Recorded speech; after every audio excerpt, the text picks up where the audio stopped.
ರೇಣುಕಾಸ್ವಾಮಿ ಕುಟುಂಬಕ್ಕೆ ಸರ್ಕಾರ 1 ಕೋಟಿ ಪರಿಹಾರ ನೀಡಬೇಕು. ಅಷ್ಟೇ ಅಲ್ಲದೆ ಕೊಲೆ ಆರೋಪಿ ದರ್ಶನ್ಗೆ ಸೂಕ್ತ ಶಿಕ್ಷೆಯಾಗಬೇಕೆಂದು ಮಾಜಿ ಸಚಿವ ಎಂಪಿ ರೇಣುಕಾಚಾರ್ಯ ಹೇಳಿದರು. ಸುದ್ದಿಗಾರರೊಂದಿಗೆ ಮಾತನಾಡಿದ ಅವರು, ಈ ನೆಲದ ಕಾನೂನನ್ನು ಎಲ್ಲರೂ ಗೌರವಿಸಬೇಕೆಂದರು. ದರ್ಶನ್ ಕಾನೂನು ಕೈಗೆ ತೆಗೆದುಕೊಂಡಿದ್ದು ತಪ್ಪು. ಸಿಟ್ಟು ಬಂದಿದ್ದರೆ 2 ಹೊಡೆಯಬಹುದಿತ್ತು. ಇಷ್ಟೊಂದು ಕ್ರೂರತನ ಮಾಡಬಾರದಿತ್ತು ಎಂದ ಅವರು ದರ್ಶನ್ಗೆ ಸೂಕ್ತ ಶಿಕ್ಷೆಯಾಗಬೇಕೆಂದು ಒತ್ತಾಯಿಸಿದರು. ಈ ನೆಲದ ಕಾನೂನನ್ನು ಎಲ್ಲರೂ ಗೌರವಿಸಬೇಕು. ಇಲ್ಲಿ ಸೆಲೆಬ್ರಿಟಿಗಳು, ರಾಜಕಾರಣಿಗಳು, ಮುಖ್ಯಮಂತ್ರಿಗಳು ಅದು ಯಾರೋ ಗಣ್ಯಮಾನರು ಯಾರಲ್ಲ, ಕಾನೂನಿಗೆಲ್ಲರೂ ಅಡಿಯಲ್ಲಿ ಒಂದೇ. ಆದರೆ ಈ ಪ್ರಕರಣವನ್ನು ಗಂಭೀರವಾಗಿ ಪರಿಗಣಿಸಷ್ಟೆಲ್ಲ ಏನು ಹತ್ಯೆ ಆಗಿದೆಯಲ್ಲ ರೇಣುಸ್ವಾಮಿ ಅವ್ರ ಕುಟುಂಬಕ್ಕೆ 1 ಕೋಟಿ ಪರಿಹಾರ ಕೊಡಬೇಕು. ಆಮೇಲೆ ಈ ಎಲ್ಲ ಚಿತ್ರಗಳನ್ನ ಬ್ಯಾನ್ ಮಾಡಬೇಕು.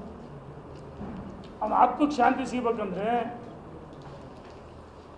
ಅದನ್ನು ಹಿಸ್ಟ್ರಿ ಕೇಳ್ತಾ ಮೀಡಿಯಾ ಮಾಧ್ಯಮದಲ್ಲಿ ಅಥವಾ ಪ್ರಿಂಟ್ ಮೀಡಿಯಲ್ಲಿ ಓದ್ತಾ ಹೋದರೆ ಮೈಕೈ ಜುಮ್ ಅನಿಸುತ್ತೆ.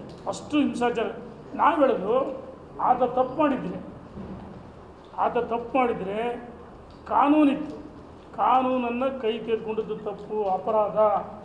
ಅಥವಾ ನನಗೆ ಯಾರಾದರೂ ಬೈತಾರೆ ಅಥವಾ ಬೇರೆ ರೀತಿ ಮೆಸೇಜ್ ಹಾಕ್ತಾರೆ ಸೋಷಿಯಲ್ ಮೀಡಿಯಾದಲ್ಲಿ, ದಂಡಿಸೋಕ್ಕೆ ನನಗೆ ಅಧಿಕಾರ ಇಲ್ಲ, ಹೊಡೆಯೋಕ್ಕೆ ಅಧಿಕಾರ ಇಲ್ಲ. ಮ್ಯಾನ್ ಪವರ್ ಬಳಸೋಕ್ಕೆ ಮ್ಯಾನ್ ಪವರ್, ಮನಿ ಪವರ್ ನಡೆಯಲ್ಲ, ಮ್ಯಾನ್ ಹ್ಯಾಂಡ್ಲು ಮಾಡೋಕ್ಕಾಗಲ್ಲ. ಇಲ್ಲಿ ಕೋರ್ಟ್ ಇದೆ, ಕಾನೂನಿದೆ. ಆತನ ಮೇಲೆ ಕೇಸ್ ಹಾಕ್ಬೋದಿತ್ತು. ಇನ್ನೂ ಸಿಟ್ಟು ಬಂದರೆ ಯಾರು ಕಪಾಲ್ ಕೊಡಿ, ಯಾರು ಬಿಡುತ್ತಾರೆ. ಇಷ್ಟು ಕ್ರೂರಿಯಾಗಿ ಹಿಂಸೆ ಕೊಡಬಾರ್ದು. ತಪ್ಪು ಯಾರೇ ಆಗಲಿ ಇದಕ್ಕೆ ಸರಿಯಾದ ಶಿಕ್ಷೆ ಆಗಬೇಕಂತ ಒತ್ತಾಯ ಮಾಡಿ ಸರ್ಕಾರ ಪರಿಹಾರ ಕೊಡಬೇಕು ಅಂತ ಒತ್ತಾಯ ಮಾಡಿ.